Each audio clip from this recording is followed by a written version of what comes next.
Hey everybody, welcome back to Rusty Wrench Restorations. I'm Steve, and today we're going to do all the fluid and filter maintenance on this 1978 Kubota B7100, also nicknamed Bozo. So if you've been watching the channel for a while, you'll know that Bozo is going to be leaving the channel here shortly. He's going to a good co-worker of mine, Jim. Him and his wife are going to utilize Bozo a little better than I can. They actually have some property that they could get some use out of this utility tractor. Part of the deal was I told them I'd go ahead and go through and do all the maintenance on it. So if you remember the last video, I think it was in the last video, you saw that the loader arms and bucket were off the machine. So basically we did some more maintenance there. I rebuilt both of the bucket arm lift cylinders and both of the bucket tilt and roll cylinders. Jim had taken, I had taken the whole arm off the tractor, and Jim had taken it in to get welded. There was some damage here, some cracks that had been welded before. The welds were definitely subpar, so we got those corrected. I went over and got some primer on them just so they wouldn't rust. And you can also see that every single hose has been replaced. All of the hydraulic hoses, the pump suction and return, everything all the way up through the control valve assembly. So with that being said, we're going to start on that because obviously I drained all the hydraulic fluid out of it in order to get the components apart, and now it's time to fill it. So this would be the same maintenance as if you were going to drain and fill your hydraulic system on your tractor if you have the loader on it. So a little recap here. This right hand stanchion assembly for the loader is actually the sump, the hydraulic oil sump for the hydraulics for the loader. Now the hydraulics for the loader are completely separate from everything on the tractor. The pump takes a suction from this stanchion, and here's the pump up here in the front. Just a little gear pump that has a Lovejoy coupling underneath and is connected to the crankshaft of the engine. So the pump basically pumps oil from that stanchion, and it comes back up here to the front of the control valve assembly and goes to all our loader controls. This is for your loader arm lift and raise, and the bucket tilt and roll. And then any other excess fluids that are not being used, let's say it's in a neutral position like this, exit out and go right back to the sump.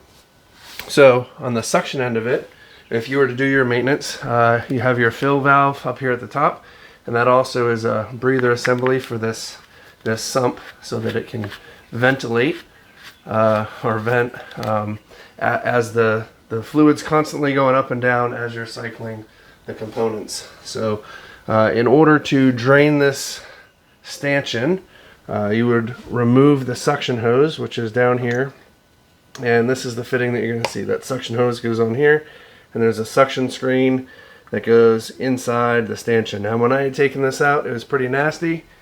We've gone through and got it all cleaned up.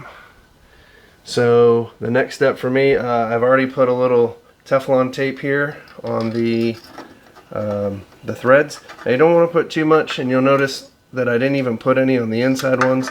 The last thing you want to do is get Teflon tape inside the sump or the hydraulic components. So you know, I'll go ahead, I'm going to get a wrench. I got only one hand here, I'm holding the other. I'm going to get this turned one more turn, and we'll get this suction hose on here.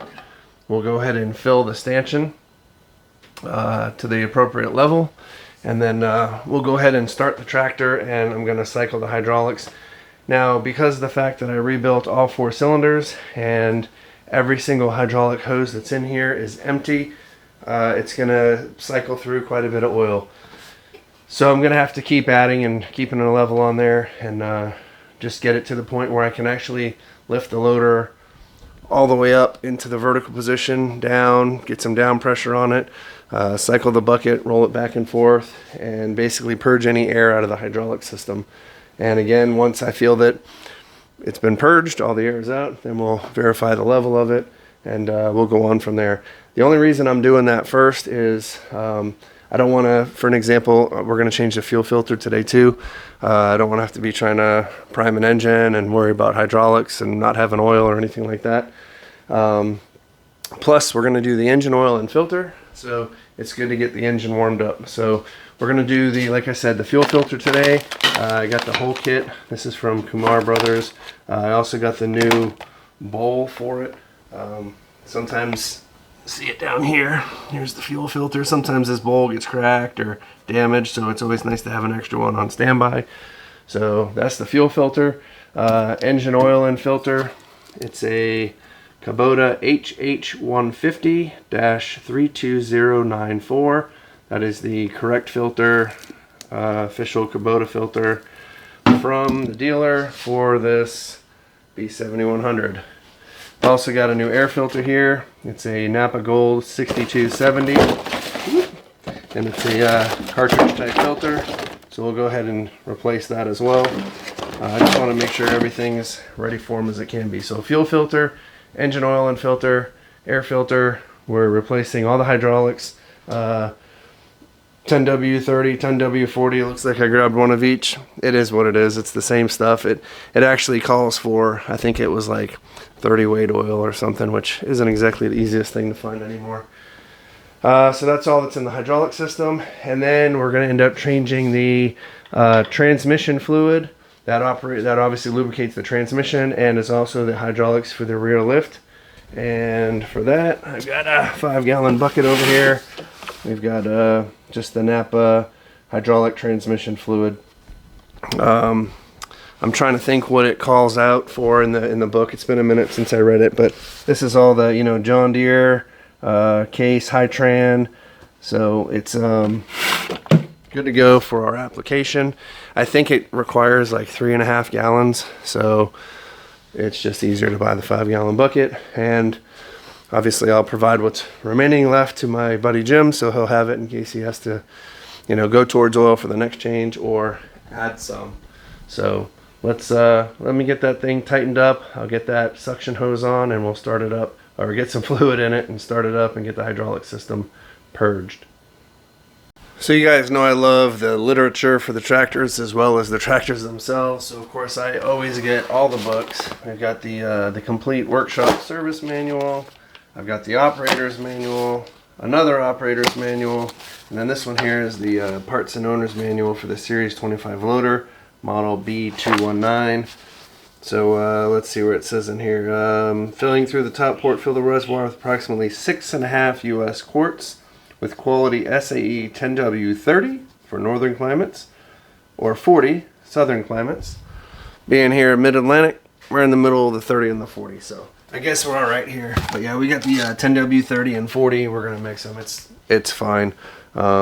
If I had to just pick the one, I'd probably go with the southern one, the 40 weight, but it doesn't really matter. So anyway, let's go ahead and get the 6.5 quarts in there. Again, what's gonna happen is I'm basically gonna fill this to the top. We'll stop. I'll start the tractor for a minute, let it run through. The pump's going to start taking a suction. We'll start doing some of the functions, and you may even get to the point where you can hear some noises, typically that squealing noise. Those are either going to be reliefs for the hydraulic system or it getting air because it needs more oil in the tank. So I probably won't bore you with all that. We'll go ahead and fill some and I'll start it and kind of show you that it doesn't, when you first start to move those valves, it's not going to lift the loader right away. It's going to take a little while for that pump to cycle through and start getting air in the line. So, all right, let's fill it and do it. All right, I've removed the fill cap. I've installed the funnel. I tied a t-shirt around this stanchion just because it's inevitable that I'm not going to pay attention and I'm going to overfill this thing and oil's going to come out, so this will help kind of contain it. Plus, I've got a mat on the floor.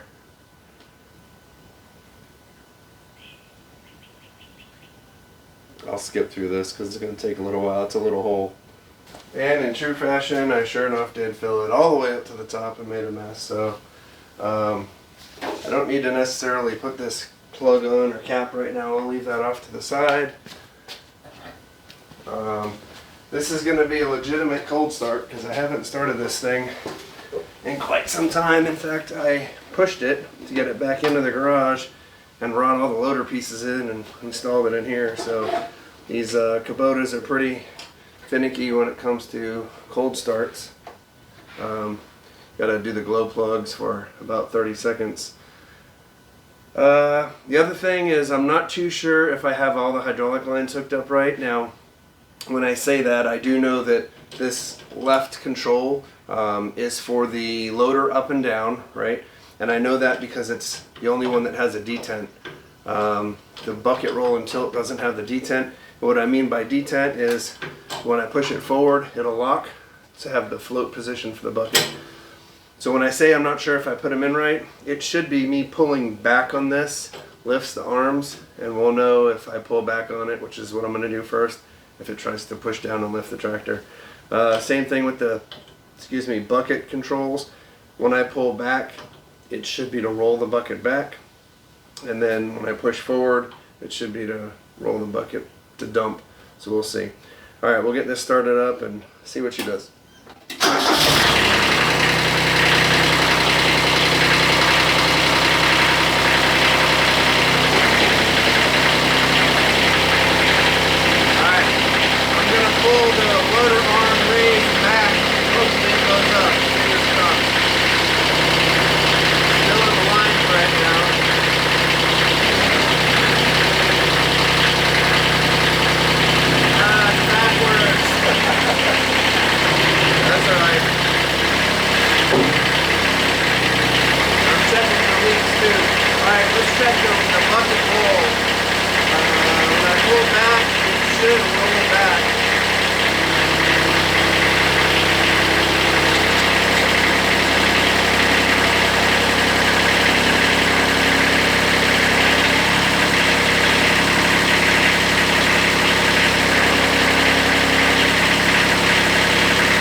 Alright, so the bucket one's right, but the arm up and down is not. So I shut it off. I'm going to add some fluid. Again, I'm not going to bore you with this. I'm just going to keep an eye on the fluid and eventually get the loaders up and down and get all the air purged out. I believe I've got everything purged. Lines have been corrected and the level is correct. So run it through one more time. I also greased all the fittings. When I assembled the loader, I hand greased all the pins, put everything together, and then I just went through with the grease gun and made sure they're all lubricated sufficiently.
That does it for the hydraulic system. Let's move on to changing the engine oil and filter while everything's nice and warm. So as with any oil change, obviously I'm going to go underneath and remove the drain plug from the oil pan to drain the oil. Once the oil's drained, I'll put the drain plug back in. But this is where the filter is over here, and I tell you what, they do not make it easy to get to it. So here's the engine guard that goes in there, and the oil filter, you can see where it's cut out at the bottom, but it's not cut out at the top, so you can't get to it. You have to take this off. Well, when you go to pull this off, the exhaust goes through this hole, And on any non-loader tractor, you'd have been able to, I think, pull this panel off and, you know, wiggle it around the exhaust to get it out. But because of this support brace here on the loader, there was no way to get it off, so I had to pull the muffler off. So we'll get these studs cleaned up and pull the filter out, replace the filter, fill with oil, get the exhaust back on, and put this crazy guard back in. Now I know why half the machines are always missing these things, because it's just such a pain to get them on and off. Well, they did me no favors with the oil pan bolt either. That's pretty much between the subframe for the loader and the transmission housing for the four-wheel drive. But I can get to it, just not in the easiest spot. And I probably can't see. That's alright. It's a 19 mil. And that took me all my brute strength to try to break free. And I'm unscrewing this and I forgot a rag. Is what it is. Alright, oil should be coming out here in a second. There we go. Oh yeah, nice and warm.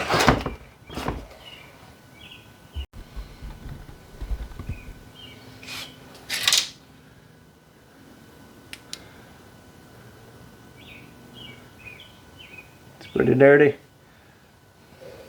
It's a diesel. They're always dirty. Alright, drain plug's out. Everything looks pretty good. It does have one of those copper washers on there. Looks to be in good condition. We're going to reuse it, but just be aware that that is there. And if it starts getting kind of gummed up or missing, you might want to order a new one. And I'm going to assume this oil filter is going to be amazing to get off. The loader on here definitely doesn't help anything as far as room. Let's see if we can grab that. There we go. It actually comes out pretty easy. Alright, good deal. Alright, I got the drip pan underneath there already, but I'm sure this is still going to make a mess. Oh yeah, nice. Ew. I know it's not the easiest thing to see. There's a lot of interferences and stuff, but make sure you clean up the mating area where the filter goes into the block. Got my Kubota filter. I read the part number off earlier. HH150-32094. Make sure you get a little bit. I always put a little oil in the filter, kind of to prime it a bit, and then lubricate that O-ring on there as well. And some might pour out, being as that it's a horizontal filter. Gotta love that. Oh, nothing came out. That's good. And then we're gonna do a ooga dooga. It doesn't have to be crazy. It's an oil filter. It's not going on a rocket ship. Alright, new filter installed. Not the best writing. It's a little slick, but 429.26. I always put when it's changed, so I know. Alright. Put all this craziness back together. The cover, the exhaust, all the little tubes and fasteners, and put some oil in here. Oh, Shell Rotella T4 15W40. That's what I use in all my tractors. Alright, I got the screen back on. I got the muffler back on. These are 13mm nuts with some lock washers. The stud at the bottom is a 12mm. The nut wouldn't come off, it was the whole stud. So I believe the 12 is the factory, and then that's what I had was 13. So those are back in, and then there's a bracket down here that holds the muffler on it to Phillips head. So we've got the oil drained, the drain plug back in, all our interferences put back together, the new oil filter on there, and now we're just going to fill with oil. So this cap here on your valve cover, you can open that up, and this is where we'll pour the oil in. The book says 2.4 quarts, so I'll start off with 2 and kind of see where we're at from there. I know this is probably kind of hard to see. I got this thing on a tripod. Down here on the left hand side of the engine is the dipstick. This is it right here. It pulls up through that little hole. There we go. The little hole that's in the case. The dipstick pulls out of there to check the oil level.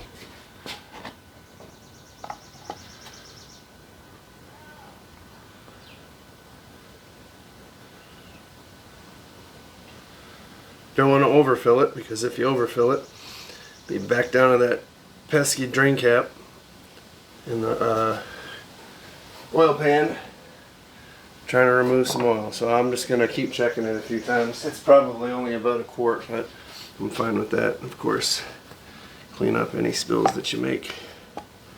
Alright, I'll get back to you once I get this filled up. So I put the 2.5 quarts in, and it's pretty much right at the line where it needs to be. I am going to start it just to let the system flush through, make sure we get our oil filter filled, let it run for a minute, shut it down, and then I'll let it sit for a little bit, check the oil level again. If I need to add some more, I'll add some more. That's it for the oil change. Alright, next up is the fuel filter. This is located on the right hand side of the tractor. You're going to unscrew this bowl to remove the filter. First thing you want to do is shut off your fuel. So move this cutoff switch to the parallel position, and then hopefully this will just unscrew fairly easy. There we go. I got the drip pan on the floor under here because you're going to get fuel come out. So you unscrew that, and you'll pull down this bowl. And inside the bowl is the filter. And that's it. There's a O-ring that goes inside there, or supposed to. There isn't one on here. And I think there's one that goes up inside. Oh, there it is. So you've got the large O-ring right here that goes inside. And then there should be a small one inside there. The filter, I'll have to get that out with the scribe. Alright, I got the new O-ring on inside there. New O-ring on the new filter housing and a new filter. This one's a little bit shorter than the other one, so I don't know if the other one was possibly an extended life filter or what. I'll give it to Jim if he wants to get the bigger filter to put in there. So anyway, works the same way, sticks up inside. Thread this back on.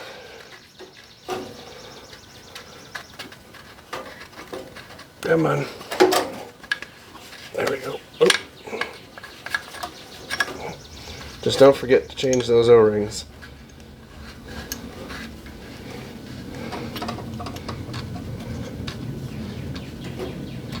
And just snug it down. It doesn't have to be super tight. And that's it. We'll turn the fuel back on.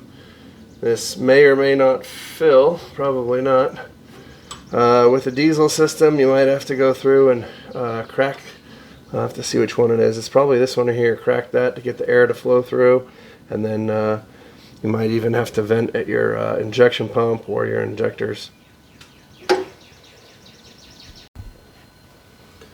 Alright, so there's a bolt right above the cutoff petcock there, and you can crack that, and this bowl filled up. That'll vent any air out of the fuel filter. There we go. We'll shut that, tighten it down. And then there's one next to it. Let's crack that one.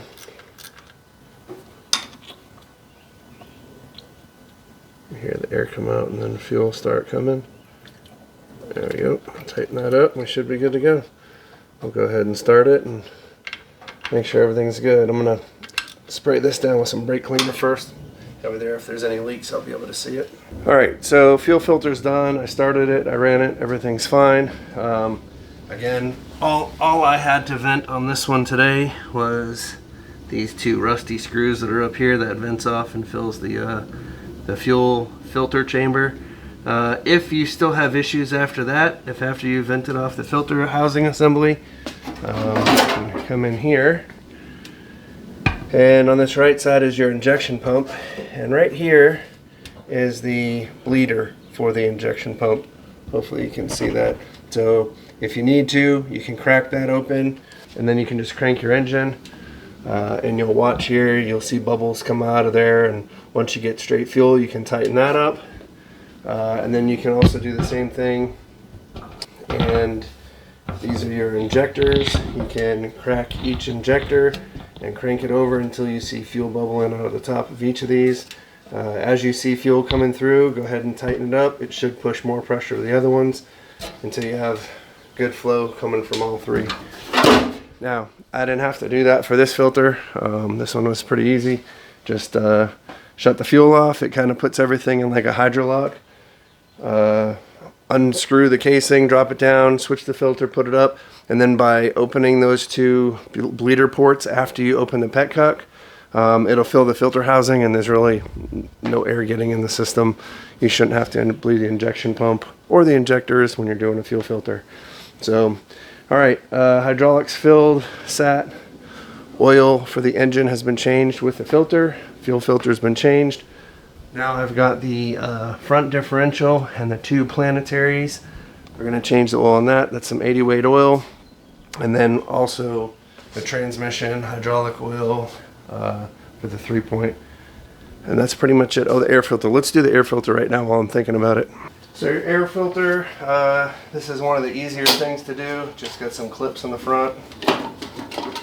This piece will pop off, or it should. There we go. And you will, there's a wing nut here. Open this up. Now I haven't changed this since I've had it, so again, making sure this is done properly for Jim. Unthread this bolt out.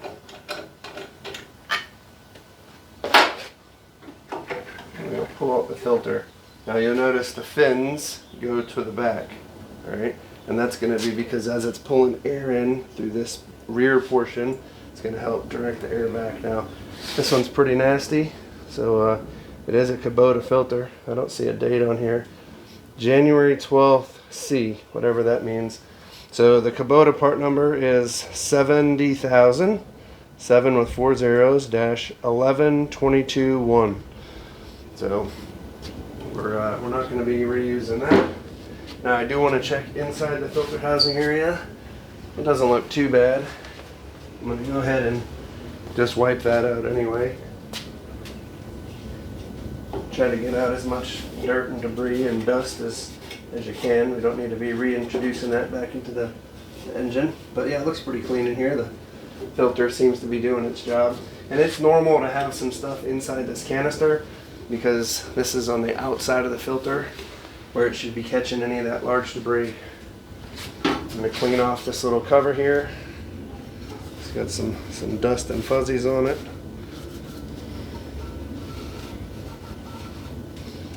Right. And then I'm going to go over here and wipe out this cap. That's got quite a bit of junk in there. So you can imagine if I didn't have the filter in there, what it would be doing. Alright, there we go. So we're not using a Kubota filter, we're using the Napa Gold 6270. Go ahead and pull this out. I don't think there's anything else in there. There's a sticker. Sticker, what's it say? Attached, it's not used. If the attached sealing washer is not used, product warranty is void. If washer is missing, contact your distributor. Alright, so that's going to be the washer that goes in the end here on the screw. Now, another thing I'm going to do, just for, I think today is the 26th, is that what I said? 4/26, 26? No, 4/29, 26. 4/29, need some better markers here, 26. Again, just good reference to know when the last time this was done. Makes it easier for the next person to see. Alright, so there we go. We're going to install it. Got this nice rubber groove here. Got your fins to the back, just like we took the first one apart. We've got our wing nut. Going to thread in. Don't forget you got that sealing washer also.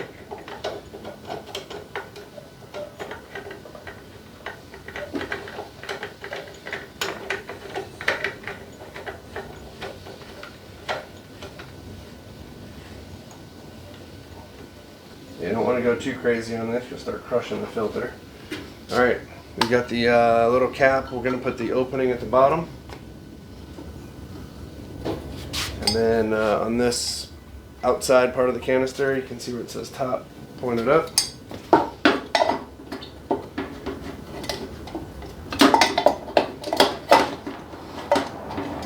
Maybe we can get it on.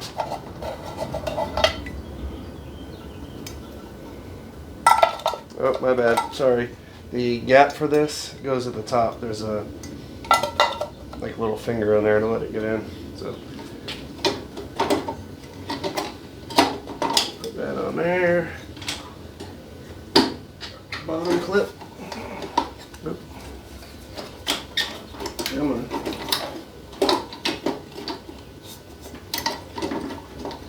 It's fighting me. There we go.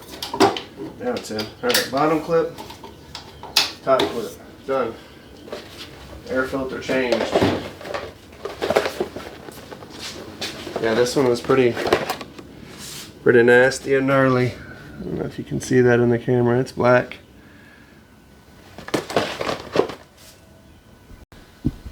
Alright, transmission and tractor hydraulic fluid on the right side of the tractor. You go underneath in front of the rear wheel, and you're going to see the hydraulic suction line here with a big bolt. That bolt has got a washer on each side, but we'll remove that bolt. What that bolt really is a suction strainer. And then on the rear final drives each side, there's a plug. Those are the low points. So those three things coming out will get all the fluid drained, and we'll clean the suction strainer. Now when it comes time to fill it up, you have your dipstick over here on the right side to let you know your oil level. And then over here on the left side of the shifter, open that up, there we go. That's where you fill your oil for the transmission and 3-point hydraulics.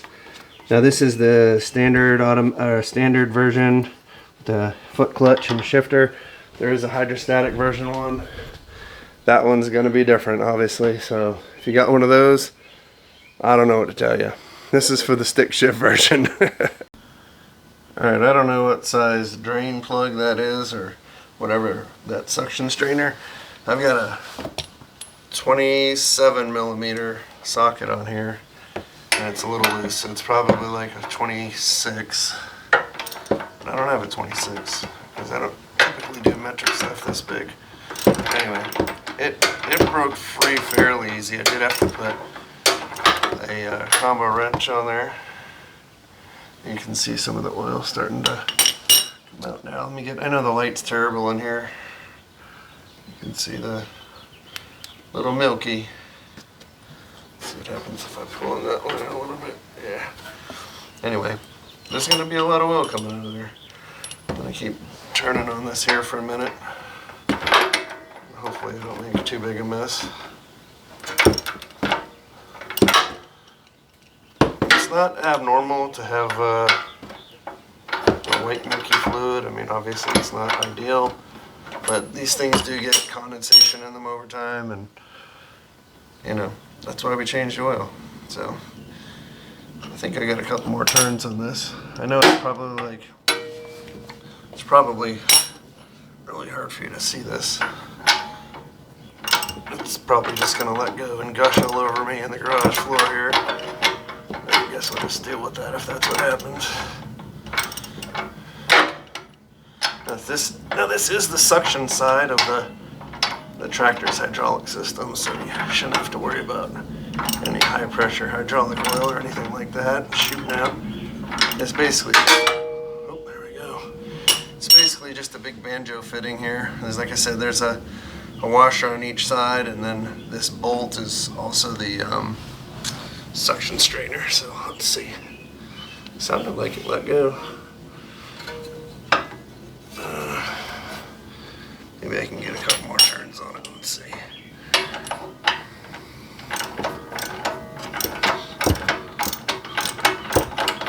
Oh yeah, there she flows.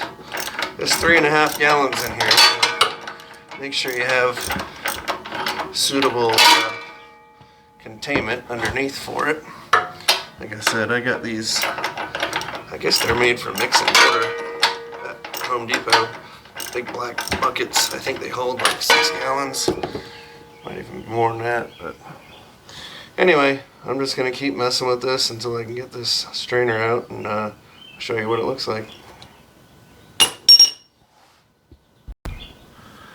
On second hand, I better keep recording because as soon as I stop recording, this thing's going to blow out and make a huge mess, and I'm going to wish I had it on camera. I know everybody likes to see when crazy stuff happens to people. It's definitely an awkward position to be in. I'm laying on my back behind the camera and got a socket that doesn't quite fit right. Alright, that's loose. That should come by hand now. Let's see how nasty this thing is. Don't forget you got 2 washers in here, so I don't want to lose those. I'm sure I probably will, and I'll be digging through this crap to find it. Oh yeah.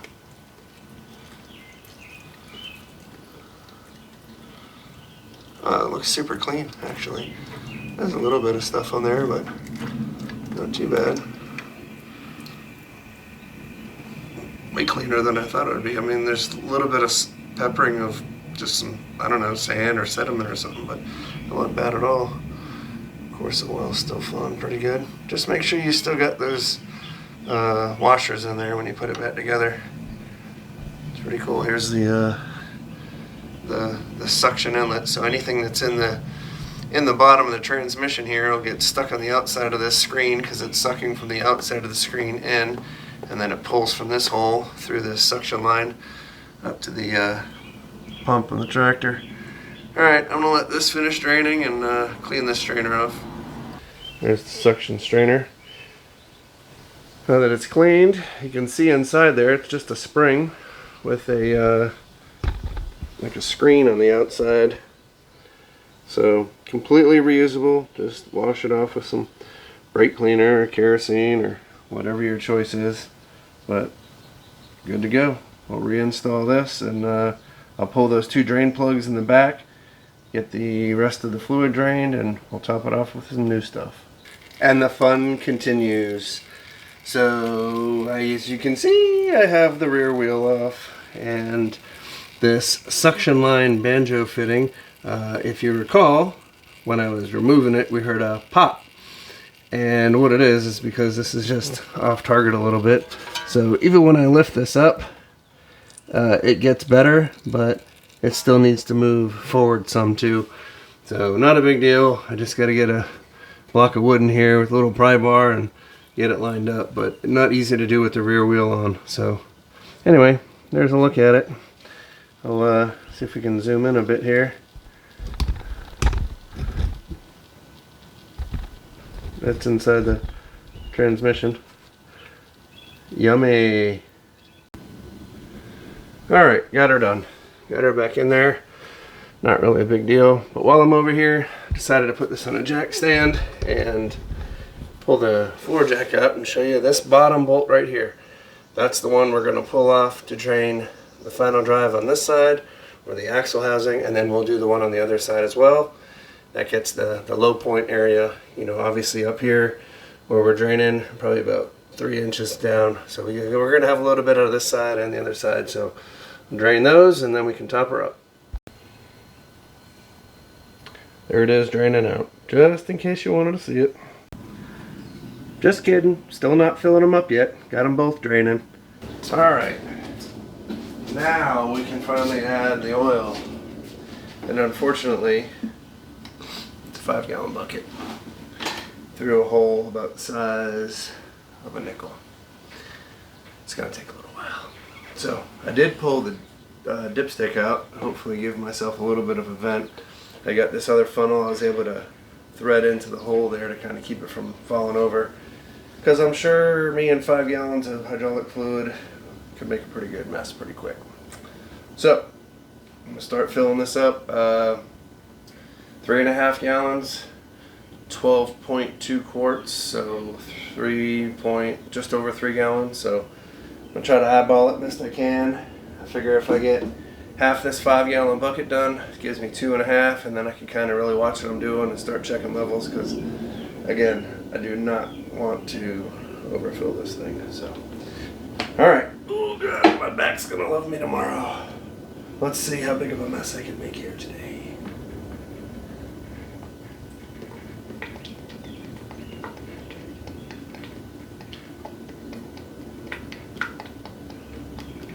I'll cut to the end so y'all ain't gotta watch this. Alright, I just finished filling that up, and honestly it was not too bad. This stuff's pretty low viscosity. High viscosity, low? It's thin. It's thin. Where's my plug? I gotta find the cap for this thing. Anyway, yeah, that wasn't too bad. It actually filled up pretty quick and didn't make a mess. Filled until I got on the dipstick, got it to the right level, we're good to go. So I just gotta put the cap on there, clean this mess up, and then we'll do the whole front differential. That's it. That's all the fluids on this thing. So let's get it done. It's been a long day. All right, it's getting a little late here for me today. I gotta go in, get a shower, make some dinner, but we're gonna continue tomorrow morning for me in about 10 seconds for you. But we're going to continue tomorrow morning with doing the planetary gear sections and the front diff. No, you do not need to take the front tire off. Just going to be easier for me to show you. See you in the morning. All right, just like that, we're back. It's the next day. I even put on the same nasty, dirty clothes so that this would all flow. All right, so like I said, you don't need to remove the wheels in order to do this maintenance. I just wanted to get in here so you could kind of see a little better what was going on. So this is the right-hand planetary gear for this tractor because it is four-wheel drive or front-wheel assist. This square plug right here is going to be our fill port, and then I'm going to kind of tilt the camera and walk around. Right here on the bottom at an angle, there's the drain port. That's to drain this out. So we'll drain that, replug it, and then fill it up.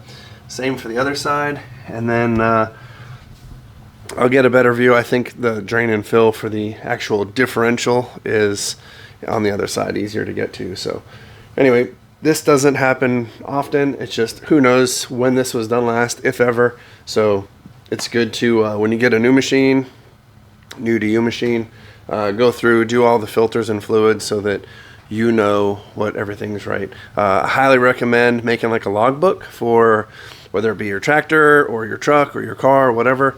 I have one for every vehicle we own, and I always put in their dates of, you know, whenever I changed oil filters, fuel filters, air filters, tires, brakes, whatever. It's just a good way to keep track because as I get older, what I think was when it was done usually tends to not be anywhere near that. It's usually longer. So anyway, just good mental notes for everything. While I have this apart, it's going to be easy to get in here and get all these grease fittings too, so I'll get everything properly lubed so that be ready to go. So let me get this right-hand planetary drive drained and refilled, and then we'll get into the center differential.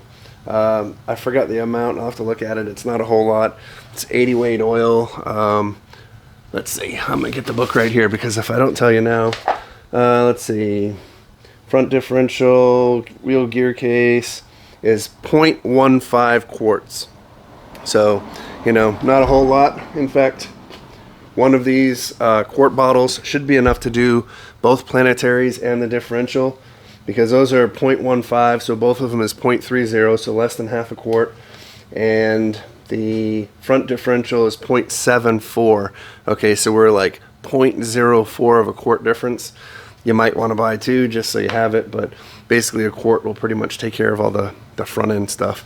I did in fact buy two, so you know I'm not cheaping out on this because I'd rather have more and have a little extra to put in my storage cabinet for next time than have low fluid levels.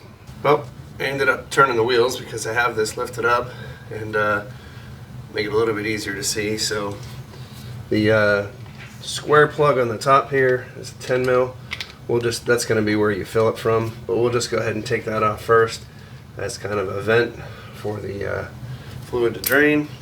And then this bottom one is a 14 millimeter. I already cracked it to loosen it up, so it should come out pretty easy. This is gear oil. Highly, highly, highly recommend wearing gloves. Not that it's really any different than any other oil, except for the fact that it really stinks. And it's a stink that'll hang with you. I guess it wasn't quite loose enough. All day. If you've done enough work on other things, you know gear oil is just, in my opinion, got a putrid smell to it that is, you'll be smelling it all day. I don't care how many times you wash your hands. Alright, I'll let that drain out. As you can see, there's not going to be much in there. Like I said, 0.15 of a quart. That's really not much of anything. You know, I do have, I'm going to keep that camera rolling here. I do have the extra quart, and like I said, this has probably never been done before, and I know I have plenty of extra fluid. So what I'm going to do, I'm going to use some of this and flush it out. Pump some new stuff. Oh, I guess it would help if I take the seal off first, huh? But I already bought the oil. It's here. Might as well utilize it. Pump some fresh stuff just through there. There we go. Oh, yeah.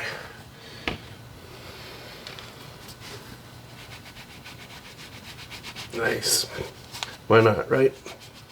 Sometimes you get some debris that hangs out in the bottom, so let that finish draining.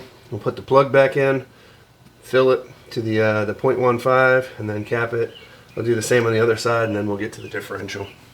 Left side, same thing. Vent plug.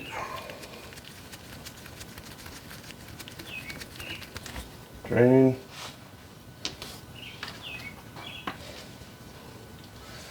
That old stuff, drain out of there for a bit. Flush her out with some good stuff.